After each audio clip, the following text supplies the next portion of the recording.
1984 साली सांगली येथे झालेल्या महाराष्ट्र केसरी स्पर्धेच्या अधिवेशनात घरपण, तालुका पन्हाळा, जिल्हा कोल्हापूर येथील रहिवासी असणारे पैलवान नामदेव मोळे हे महाराष्ट्राला मिळालेले 22वे महाराष्ट्र केसरी ठरले.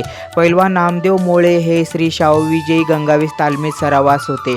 हिंदकेसरी पैलवान दीनानाथ सिंह, हिंदकेसरी पैलवान हरिश्चंद्र मामा बिराजदार तसेच डबल महाराष्ट्र केसरी पैलवान गणपतअण्णा खेडकर यांच्या मार्गदर्शनाखाली कुस्तीचा सराव करत होते. अंतिम सामन्यात त्यांची लढत शाहूपुरी तालमीचे तसेच कोल्हापूरचेच रहिवासी असणारे पैलवान शंकर तोडकर यांच्याशी झाली.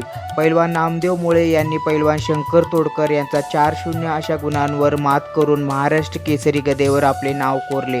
पैलवान नामदेव मोळे यांनी विष्णू भांडारी, बाळू मुल्ला, संपत साळुंके, मधुकर इंगवे, इस्माईल पठाण, तानाजी शेंडगे या मल्लांना पराभूत करून अंतिम सामन्यामध्ये धडक